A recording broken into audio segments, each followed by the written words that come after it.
क्या तुमने कभी ऐसा कमरा देखा है जो जिंदा हो? जब इंसान मौत से डरता है तब वो ईश्वर को याद करता है, लेकिन जब मौत तुम्हारे सामने खड़ी हो और मुस्कुरा रही हो तब क्या करोगे? मैं अयान मल्होत्रा, एक डिटेक्टिव जो इंसान के बनाए झूठ और किस्मत के बनाए रहस्य के बीच फर्क करता है। लेकिन इस बार जो केस मेरे सामने था वो सिर्फ झूठ या सच्चाई की बात नहीं थी। ये मामला था मौत के उस कमरे का जो अब तक 7 लोगों की जान ले चुका था। Hospital room number 13। 1 जुलाई की रात थी। मुंबई के city care multi speciality hospital में बिजली अचानक चली गई। एक नर्स कविता पैनिक में डॉक्टरों को बुला रही थी। सर, रूम नंबर 13 में कुछ गड़बड़ है। मरीज की सांसें रुक गई है, लेकिन ईसीजी मशीन पर हार्ट बीट दिख रही है। डॉक्टर शेखावत, जो आईसीयू इंचार्ज थे, भागते हुए कमरे में पहुंचे। वहां का नजारा देख उनका चेहरा पीला पड़ गया। मरीज मृत था, लेकिन ईसीजी मशीन लगातार बीप कर रही थी और दीवार पर खून से लिखा था, वो फिर आएगा। तुरंत पुलिस को बुलाया गया। मैं सुबह 6 बजे सोकर उठा ही था कि मेरे पुराने दोस्त और पुलिस इंस्पेक्टर रणवीर शेखावत का कॉल आया। आवाज में घबराहट थी। अयान, सिटी केयर हॉस्पिटल में एक ऐसा मामला है जो तुम्हारे ही लायक है। Room number 13। कुछ तो है वहां जो हमारी समझ से बाहर है। मैंने कॉफी का मग टेबल पर रखा, जैकेट उठाई और निकला। कई बार इंस्पेक्टर रणवीर किसी केस के लिए मुझे बुलाता है, लेकिन इस बार उसकी आवाज में डर था। और जब एक पुलिस वाले को डर लगे तो समझो मामला आसान नहीं।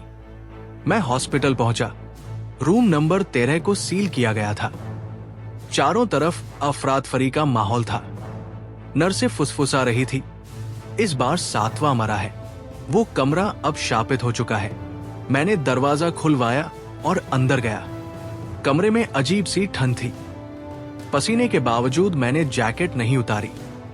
दीवार पर अब भी खून के धब्बे थे। ईसीजी मशीन ऑन थी, लेकिन कोई मरीज नहीं था। उस मशीन पर एक शब्द लगातार दिख रहा था, हेल्प। मैंने दीवारों को ध्यान से देखा। एक कोना ऐसा था जहां पेंट ताजा था, शायद कुछ छुपाया गया था। मैंने इंस्पेक्टर रणवीर से पुराना रिकॉर्ड मंगवाया। रूम नंबर 13 में पिछले 1 साल में 7 मौतें हुई थी। हर मौत एक सी, मरीज की अचानक मौत, लेकिन ईसीजी नॉर्मल। और दीवार पर एक पैगाम। मौतें अलग अलग बीमारियों से थी। कोई हार्ट अटैक, कोई ब्रेन हेमरेज, कोई एक्सीडेंट केस, लेकिन एक समानता थी, सभी मौतें रात 3 बजे हुई थी। रणवीर बोला, ये क्या इत्तेफाक है कि सभी लोग इसी वक्त पर मरे? मैंने धीरे से कहा, नहीं रणवीर, ये इत्तेफाक नहीं, कोई पैटर्न है, कोई हमें कुछ बता रहा है। जांच के दौरान मुझे एक फाइल मिली, एक 18 साल की लड़की संध्या रावत की। उसकी मौत भी इसी रूम में हुई थी, लेकिन मौत के समय वो चेतना में थी। मरने से ठीक पहले उसने कुछ कहा था। वो दर्पण में है। मैंने फिर से रूम 13 में जाकर वहां लगे पुराने शीशे को देखा। शीशे के पीछे कुछ स्क्रैचेस थे, जैसे किसी ने अंदर से भागने की कोशिश की हो। मैंने शीशा हटवाया। उसके पीछे एक सीक्रेट कंपार्टमेंट था और उसमें थी एक पुरानी डायरी, जिसके पहले पन्ने पर लिखा था, रूम 13 में जो दिखता है वो होता नहीं, और जो होता है वो दिखता नहीं। डायरी डॉक्टर समर गुप्ता की थी, जो 5 साल पहले इसी हॉस्पिटल में सीनियर सर्जन थे। उन्होंने लिखा था कि रूम 13 में एक खास ऑपरेशन हुआ था जिसमें एक लड़की की जान गई थी, लेकिन हॉस्पिटल ने रिकॉर्ड्स मिटा दिए और तभी से इस कमरे में अजीब घटनाएं शुरू हुई। डायरी के आखिरी पन्ने पर लिखा था, अगर मैं मरा मिलूं तो समझना वो आ चुका है। मैंने तय किया आज रात मैं खुद उस कमरे में रहूंगा। रात 2 बजे मैंने अपने कैमरे ऑन किए, रिकॉर्डर चालू किया और ईसीजी मशीन से खुद को जोड़ा। 2:50 बजे सब शांत था। 3 बजे अचानक मशीन बीप करने लगी और कमरे में एक ठंडी हवा चली। शीशे में एक परछाई दिखी। और एक लड़की की आवाज आई, मेरी मौत का जिम्मेदार कौन है, अयान? मैंने चौंक कर पीछे देखा, कोई नहीं था। और तभी कमरे का दरवाजा अपने आप बंद हो गया। दरवाजा जाम था। मैं अंदर फंसा हुआ था। तभी एक कोने में एक सिलूट दिखाई दिया। सफेद गाउन में एक लड़की, जिसके बाल चेहरे पर झूल रहे थे। वो धीरे धीरे मेरी तरफ बढ़ी। तुम्हें सच जानना है तो जानो, उस रात डॉक्टर ने। और तभी बिजली चली गई। जब लाइट आई, मैं अकेला था, लेकिन मेरे हाथ में वो डायरी का पन्ना था और उस पर खून से लिखा था, शुरुआत अब हुई है। मैंने रणवीर को कॉल किया। ये कोई आम आत्मा नहीं है रणवीर, ये बदला है और इसमें हॉस्पिटल के लोग शामिल हैं। रणवीर बोला, मतलब ये मर्डर केस है? मैंने धीरे से कहा, ये सीधा मर्डर केस नहीं, ये है मर्डर और आत्मा के गठजोड़ का केस। और रूम 13 इसका दरवाजा है। पिछली रात मेरे हाथ जो खून से लिखा पन्ना लगा था, उस पर सिर्फ एक वाक्य था, शुरुआत अब हुई है। मैंने उस पन्ने को उलट पलट कर देखा, लेकिन कोई और निशान नहीं था। लेकिन जब मैंने उसे यूवी टॉर्च से देखा तो उस पर एक नक्शा उभर आया, हॉस्पिटल के पुराने स्टोरेज बेसमेंट का नक्शा, और लाल स्याही से घेरा गया एक कमरा C3। रणवीर को दिखाया। उसने फौरन कहा, यह स्टोरेज विंग तो 5 साल पहले बंद हो चुका है, वहां किसी को जाने की इजाजत नहीं है। मैंने मुस्कुरा कर कहा, जिन्हें मरने की इजाजत नहीं थी वे भी तो वहां है रणवीर। हम रात 11 बजे हॉस्पिटल की छत के रास्ते स्टोरेज विंग में घुसे। हवा भारी थी और हर कोने में धूल और सड़ांध बसी हुई थी। कमरा C3 एक पुरानी ऑपरेशन थिएटर जैसी जगह थी। वहां एक बड़ा स्टील का टेबल था और दीवारों पर अजीब रेखाएं बनी थी, जैसे तांत्रिक प्रतीक। रणवीर ने धीरे से कहा, यह तो कुछ अनजाना विज्ञान लगता है। वही एक कोने में हमें एक अलमारी मिली, उस पर ताला लगा था, लेकिन उस ताले पर खून के निशान थे, जैसे किसी ने आखिरी बार उसे खोला और फिर हमेशा के लिए बंद कर दिया। मैंने ताला तोड़ा और जो दिखा वो किसी भी पुलिस केस से परे था।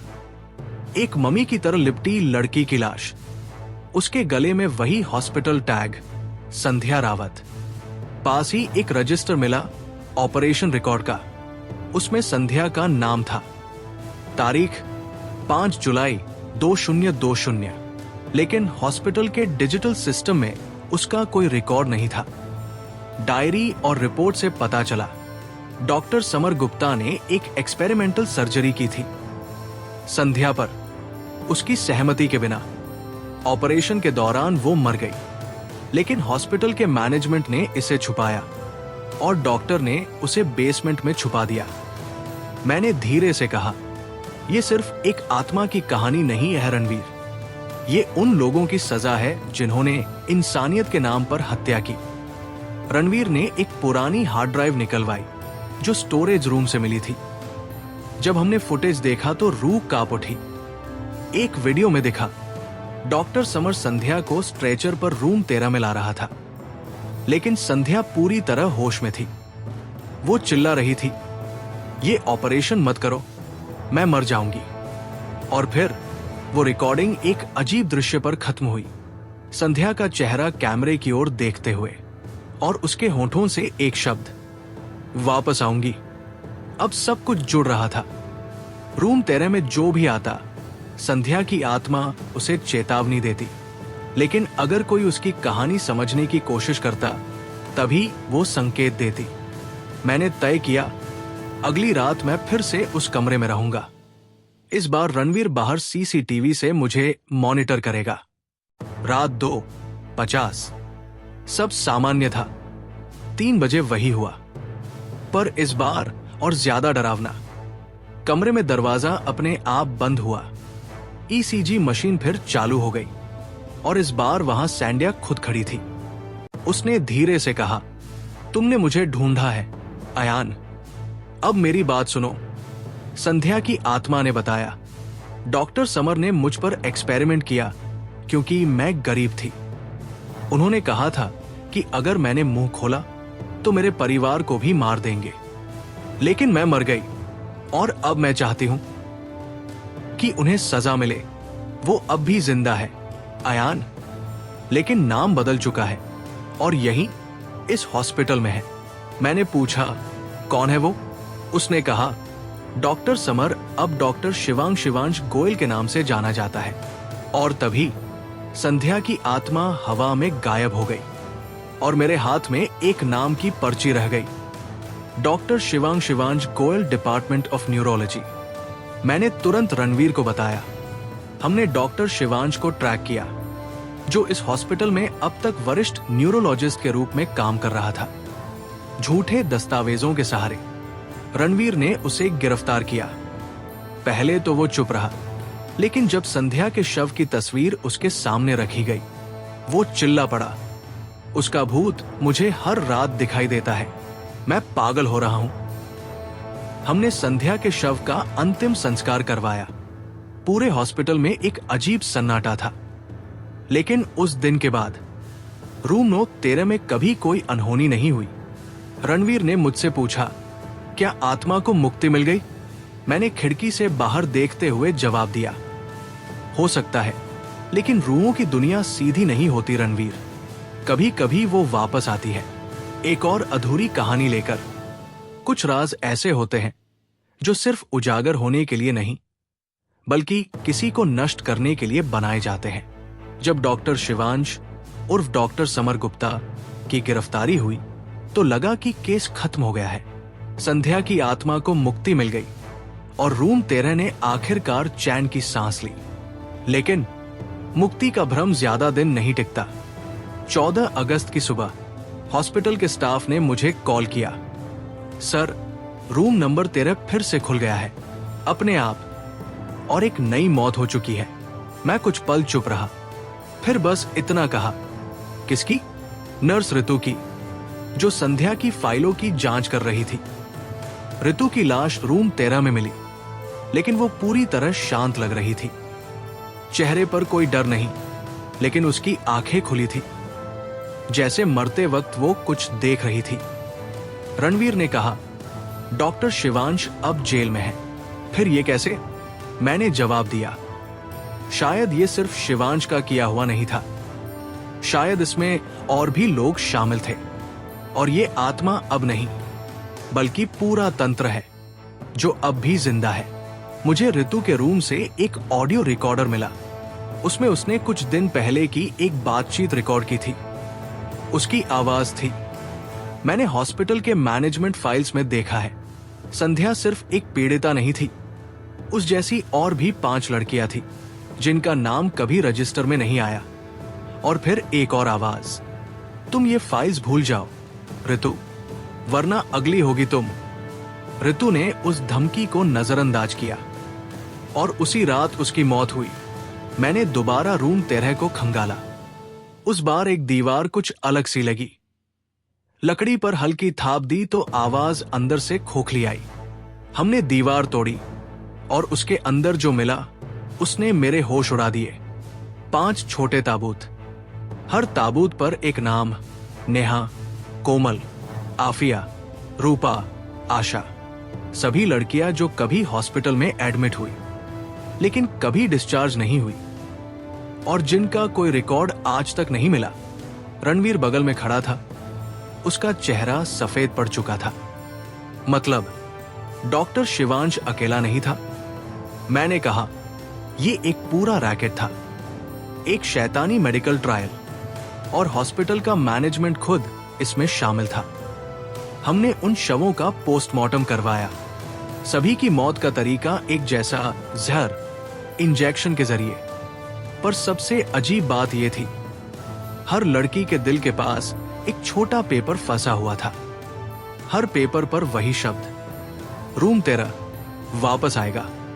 मैं समझ गया, संध्या अकेली आत्मा नहीं थी। ये उन सभी आत्माओं की पुकार थी जो अब अपनी सच्चाई खुद उजागर करना चाहती थी। अब मैं सीधे उस आदमी तक पहुंचा जो इस पूरी जगह का मालिक था।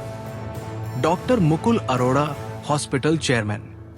साफ सुथरे चेहरे वाला ये आदमी एक नेता जैसा बोलता था, लेकिन जब मैंने उसके सामने सबूत रखे तो उसके चेहरे से नकाब उतर गया।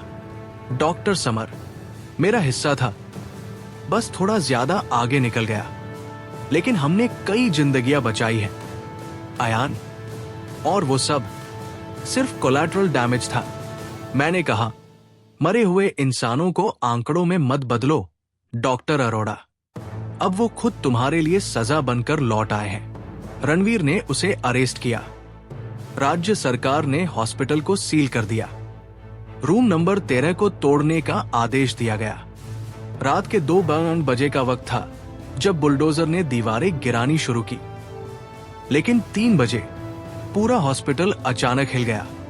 बिजली चली गई और रूम 13 से एक चीख निकली, इतनी भयावह कि मशीन खुद बंद हो गई। आज भी उस हॉस्पिटल की इमारत वीरान है, कोई पास नहीं जाता। लोग कहते हैं रात को 3 बजे वहां एक लड़की रोती है और हर बार दीवार पर उभर आता है वही शब्द, मैं अब अकेली नहीं हूं। मैंने अपनी फाइल बंद की, रणवीर की तरफ देखा, शायद इंसाफ हुआ, पर जो बीतता है वो पूरी तरह कभी नहीं जाता। रणवीर बोला, और आगे? मैंने धीमे स्वर में जवाब दिया, हो सकता है अगला केस यहीं से शुरू हो। उस केस को खत्म हुए 2 साल बीत चुके थे। रूम नो 13 को तोड़ दिया गया था, हॉस्पिटल हमेशा के लिए बंद कर दिया गया था, और डॉक्टर मुकुल अरोड़ा अब उम्र कैद की सजा काट रहा था। मैंने खुद को बाकी केसों में व्यस्त रखा, लेकिन वो रातें अब भी पीछा नहीं छोड़ती थी। और फिर एक दिन एक अनजान नंबर से कॉल आया। अयान मल्होत्रा बोल रहे हैं? हाँ, आप कौन? मैं हूं नर्स रिया, और मैं न्यू सिटी हॉस्पिटल से बोल रही हूं। यहां कुछ हो रहा है जो वैसा ही है जैसा आपने सिटी केयर हॉस्पिटल में देखा था, और एक कमरा है जिसका नंबर है 13। मैं उसी पल निकल पड़ा। न्यू सिटी हॉस्पिटल शहर का नया आधुनिक संस्थान, लेकिन वहां के वार्ड 13 में सब कुछ वही पुराना था। सुनसान गलियारे, सन्नाटा, और दीवारों पर कुछ अनदेखे धब्बे।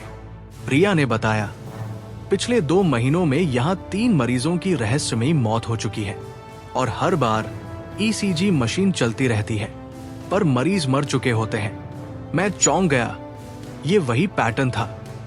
और फिर एक नई बात, मरने से पहले हर मरीज ने एक ही शब्द कहा, संध्या।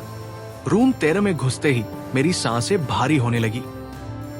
मैंने दीवारों को छुआ और लगा मानो वहां कुछ अब भी जिंदा है। ईसीजी मशीन अपने आप ऑन हो गई, और तभी एक लड़की की चीख गूंजी, उन्होंने मुझसे सब छीन लिया, अब मैं भी छीन लूंगी। मैं समझ गया, ये अब संध्या नहीं थी, ये अधूरी आत्माओं की मिलाजुली शक्ति थी। एक सामूहिक बदला, अनकंट्रोल्ड, अनफिल्टर्ड। मैंने अपने पुराने रिकॉर्ड निकाले, उन सभी 6 लड़कियों के बारे में जो दीवार में दफन थी। उनमें से एक लड़की आफिया मौत से पहले मानसिक रूप से अस्थिर हो चुकी थी, और शायद अब वही सबसे प्रबल आत्मा बन चुकी थी। रिया ने कहा, अयान सर, अब ये आत्माएं अच्छे बुरे में फर्क नहीं कर रही, वे सिर्फ इंसान देखती है और हमला करती है। और तभी हॉस्पिटल के सीसीटीवी में मैंने देखा, एक मरीज बिस्तर पर बैठा था और अचानक हवा में उड़ा, छत से टकराया और मर गया। मैंने तुरंत इंस्पेक्टर रणवीर को बुलाया। यार, तूने तो कहा था कि ये केस खत्म हो गया, उसने कहा। मैंने जवाब दिया, खत्म तो कर दिया था, लेकिन हमने जो आत्माओं को मुक्त किया, शायद वो चाहती थी कि उनका इंसाफ वही करे जो उन्हीं का हिस्सा हो। अब वो मुझसे ही न्याय चाहती है, और शायद बदला भी। रणवीर ने कहा, मतलब तू अगला निशाना है? मैंने सिर झुका कर कहा, शायद। हाँ, मैंने एक आखिरी कोशिश करने का निर्णय लिया। मैं रात 3 बजे रूम 13 में अकेला गया। दरवाजा अपने आप बंद हो गया, और शीशे में वो सभी 6 लड़कियां दिखी। हमने तुम्हें चुना था, अयान। लेकिन तुमने सिर्फ संध्या को मुक्ति दी, बाकी हम। मैंने कहा, तुम सबके लिए इंसाफ लाया। मुकुल जेल में है। नहीं, वो अकेला नहीं था। डॉक्टर पॉल, नर्स ज्योति, टेक्नीशियन विजय, सभी हमें दर्द देते रहे और अब वे खुले घूम रहे हैं। मैंने कहा, मुझे नाम दो और मैं उन्हें खुद लाऊंगा, लेकिन अब निर्दोषों को मारना बंद करो। कुछ पल सन्नाटा रहा और फिर दीवार पर 3 नाम उभरे। डॉक्टर पॉल डिसूजा, ज्योति राणा, विजय शर्मा, और नीचे लिखा था, तू नहीं लाया तो हम लेंगे। मैंने उन तीनों को ट्रैक किया। डॉक्टर पॉल अब दिल्ली में एक क्लिनिक चला रहा था, लेकिन झूठे डिग्री पर। ज्योति राणा अब एक स्कूल की नर्स थी और कई बच्चों के साथ दुर्व्यवहार के मामले में संदिग्ध। विजय शर्मा अब भी मेडिकल उपकरणों का डीलर बनकर घूम रहा था।